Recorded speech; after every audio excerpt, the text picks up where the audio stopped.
नमस्कार, स्वागत है आपका अजीत अंजुम जी के यूट्यूब चैनल पर। मैं हूं अशोक वानखड़े। पार्लियामेंट में बहुत कम लोग हैं जो धुआंधार बोलते हैं और अभ्यास करके आते हैं। और इस युवा पीढ़ी में मोइत्रा भी है, अभिषेक बनर्जी भी, तो सुप्रिया सुळे है। सुप्रिया सुळे का 17वीं लोकसभा का भी आप यदि भाषण देखें, पूरे कंटेंट युक्त होते हैं। हिंदी, इंग्लिश और मराठी तीनों भाषा पे प्रभुत्व होने के कारण खासकर दिल्ली में जिस धारा प्रवाह हिंदी और अंग्रेजी में वो सरकार को घेरती है और बिंदुवार घेरती है, उससे कोई भी सरकार परेशान तो होगी। सुप्रिया सुळे को खास टारगेट करते हुए, मतलब मैं इसलिए कह रहा हूं आपको क्योंकि जब लोकसभा के चुनाव हुए तो अजित पवार अपने चाचा को छोड़ के अलग हो गए, पार्टी हाईजैक कर गई, विधायक लेके चले गए, कुछ सांसद लेके चले गए। शरद पवार अलग थलग अपने कुछ लॉयलिस्ट लोगों के साथ खड़े रहे। बेटी पिता के साथ थी, लेकिन इसके बावजूद भी भाई बहन का नाता होता है। पार्टी अलग होने के बाद भी रक्षाबंधन हुआ था, भाई दूज हुई थी। ये सब कुछ होते हुए भी जब लोकसभा के चुनाव अनाउंस हुए तो पूरे महाराष्ट्र के लिए ये शॉकिंग था कि अजित पवार ने अपनी बहन के सामने अपनी पत्नी को उतारा, सुनेत्रा पवार को। और अपनी पत्नी को जब उन्होंने सामने उतारा तो धन बल के साथ पूरी ताकत झोंक दी कि बारामती से किसी भी हालत में सुप्रिया को हराना होगा। एजेंसियां साथ, राज्य की सरकार उनकी, पैसे की कोई कमी नहीं। दूसरी ओर शरद पवार, पूरे महाराष्ट्र उन्हें देखना है, पूरी पार्टी खाली करके चले गए। जो पार्टी के जो भामाशाह थे वो भी उनके साथ चले गए, अजीत के साथ। तो इस उम्र के 80 पार के पड़ाव पर शरद पवार पूरा महाराष्ट्र संभाल रहे थे। अपनी पार्टी जो नई उनको बनानी पड़ी नए सिंबल के साथ, वो संभाल रहे थे। महाविकास आघाड़ी के बाकी घटक दलों को भी संभाल रहे थे और फिर अपने बेटी का चुनाव भी संभाल रहे थे। लेकिन फिर बेटी के चुनाव के लिए उनको बहुत कम समय मिला। लेकिन सुप्रिया पहली बार, अभी तक तो सुप्रिया जी को हम हमेशा शरद पवार की बेटी के तौर से ही जाने जाते थे, लेकिन सुप्रिया पहली बार इस चुनाव में जिस भारी बहुमत से जीती, उसने बता दिया कि वो अब एक जननेता के रूप में स्थापित होते जा रही है। बारामती में, बारामती विधानसभा है, बारामती लोकसभा में बारामती विधानसभा भी है, जहां से अजित पवार स्वयं विधायक है। वहां सुप्रिया 48,000 से आगे थी। मतलब बारामती अपने कॉन्स्टिट्यूंसी में भी अजित पवार अपने बहन को हरा नहीं पाए, भारी पराजय हुई। सुनेत्रा पवार राजनीति में नहीं आना चाहती, लेकिन इस करारी हार को उन्होंने भी दिल पे ले लिया। उनको भी बुरा लगा, एक अपमानजनक स्थिति थी। अजित पवार का परिवार तक उनसे अलग हो गया इस झगड़े के चलते। फिर सुनेत्रा जी को राज्यसभा भेजा गया और सुप्रिया सुळे लोकसभा में है। सुप्रिया सुळे के खिलाफ ऐसा क्या हुआ कि अजित पवार को पत्नी को उतारना पड़ा? ये दिल्ली का प्रेशर था। दिल्ली ने मजबूर किया था कि बहन बहन के पीछे सामने पत्नी को उतारो। ये मजबूरी क्यों? क्योंकि वो जानती है, भारतीय जनता पार्टी की जो नेतृत्व है वो इस बात को जानते थे कि सुप्रिया सुळे बोलती है, खुल के बोलती है, जवाब देके बोलती है, और बोलते समय सौम्य सुप्रिया सुळे एग्रेसिव भी होती है।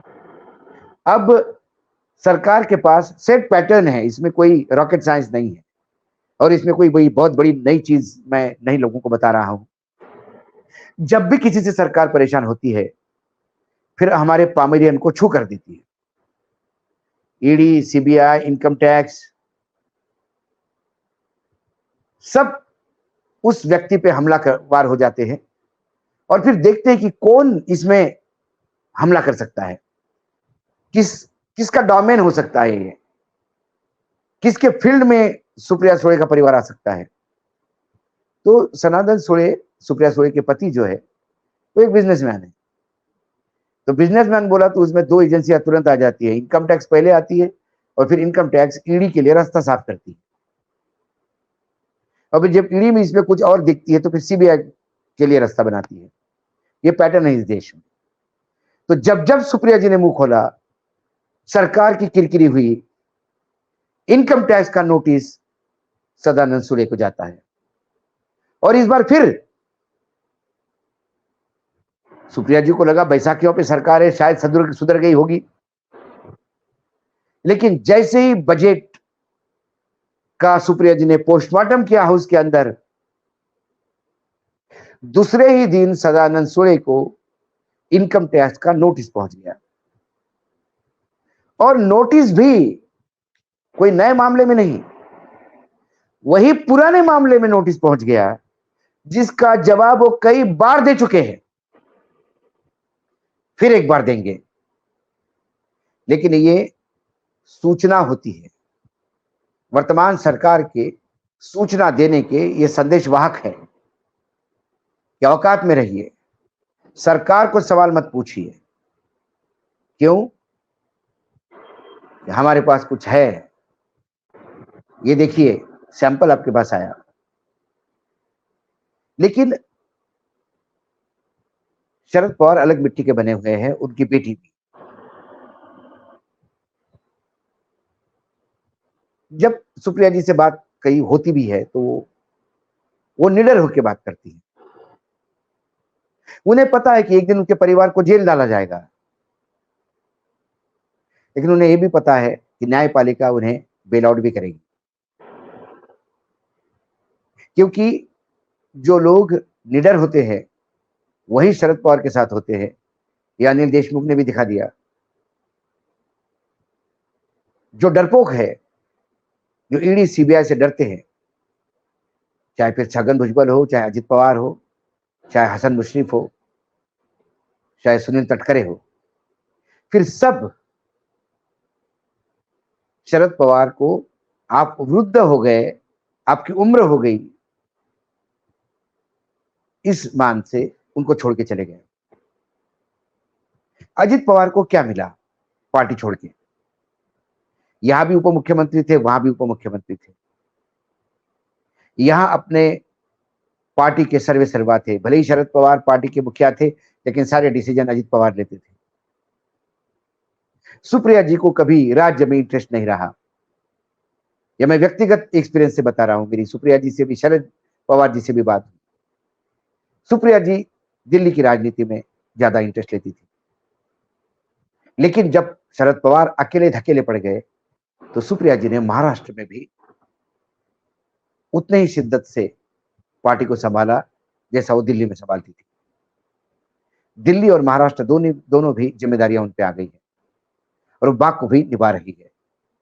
उन्हें पता है कि इनकम टैक्स की नोटिस आई, उसके बाद कुछ आगे भी कुछ होगा, क्योंकि एक नोटिस ईडी ने गलती से शरद पवार को दे दिया था और शरद पवार ने महाराष्ट्र की राजनीति बदल दी। कांग्रेस और शरद पवार मिलकर शायद 50-60 सीट भी मुश्किल लाते उस विधानसभा में, लेकिन एक नोटिस दिया और शरद पवार ने उस ईडी के नोटिस को ऐसा कैश किया कि महाराष्ट्र की राजनीति बदल गई। कुल मिलाकर जो प्रयास केंद्र सरकार कर रही है वो बार बार महाराष्ट्र के बारे में तो मैं कम से कम कहूं उल्टा पड़ रहा है। आप लोगों को जेल में डाल रहे हैं, लोग जेल से बाहर इज्जत के साथ निकल रहे हैं, चाहे संजय राउत हो, चाहे अनिल देशमुख हो, और वो हीरो हो गए हैं। जिनकी पार्टियां तोड़ी, जिनका सिंबल आपने ले लिया, जिनका नाम ले लिया, वो जननायक बन गए। लोकसभा चुनाव में दिख गया कि जनता क्या चाहती है, और जिन्होंने पार्टियां तोड़ी वो विलन बन गए। कुल मिलाकर लोग ये भी सोचते होंगे कि बार बार महाराष्ट्र में अपने मुंह की खाने के बाद भी ये दोनों गुजराती वही तीर क्यों चलाते? इसलिए कि इनके तरकश में सिर्फ 3-4 तीर है, जिसका नाम ईडी, सीबीआई, इनकम टैक्स ये है। और इसी के सहारे उन्होंने शिवसेना तोड़ी, इसी के सहारे उन्होंने एनसीपी तोड़ी, इसी के सहारे वो शरद पवार और उनके तमाम परिवार का मनोबल तोड़ना चाहते हैं। इसी के सहारे वो उद्धव ठाकरे के परिवार को नेस्तनाबूद करना चाहते हैं। लेकिन तीर कई बार नाकाम होते हैं। शरद पवार के यहाँ ED, CBI, income tax fail हो गई, फूका हुआ कारतूस साबित हुई। वही हाल उद्धव ठाकरे के कुनबे पे है। जब भी हमले किए वो नाकाम काम साबित हुए। लेकिन फिर भी क्योंकि इनके पास और कोई हथियार नहीं, इसी का उपयोग बार बार करेंगे। सदानंद सूर्य को मिली हुई नोटिस का फिर वो जवाब देंगे। फिर अगले सेशन में सुप्रिया सुळे दहाड़ेगी और फिर इनकम टैक्स का नोटिस जाएगा। ये अब रूटीन हो गया है और उसी रूटीन को देखते हुए उन्होंने ये तक कह दिया कि हमारे फोन हैक हो रहे हैं। मेरे जो रिसर्चर्स है, क्योंकि बहुत कम लोग हैं सांसद में, हम 30 साल से दिल्ली में हैं, कई सांसदों से मुलाकात होती है, संबंध बनते हैं, लेकिन बहुत कम सांसद है जिनके यहाँ 10-10 लोगों की रिसर्च की टीम है। यदि कोई इशू पे बोलना हो तो 10 लोगों की टीम, और वो भी मेधावी छात्र, पूरा रिसर्च करके सुप्रिया पूरी तैयारी के साथ जब हाउस में आती है तो फिर हाउस में जो दहाड़ेगी तो हाउस तो उनके गूंज से परेशान होगा। लेकिन हाउस परेशान होता है, सरकार परेशान होती है, ये दो गुजराती परेशान हो सकते हैं, लेकिन इनकम टैक्स, सीबीआई और ईडी से शरद पवार और उनकी बेटी कतई परेशान नहीं होंगे। उन्होंने हंसते हुए जवाब दिया कि फिर उसी इशू पे फिर नोटिस आया तो वही जवाब हम देंगे, क्योंकि नोटिस भी वही, जवाब भी वही, ये निरंतर चलता रहेगा, लेकिन दहाड़ रुकेगी नहीं। आज इतना ही, कल फिर आता हूं किसी विषय के साथ। तब तक के लिए नमस्कार। देखते रहिएगा अजीत अंजुन जी का यूट्यूब चैनल।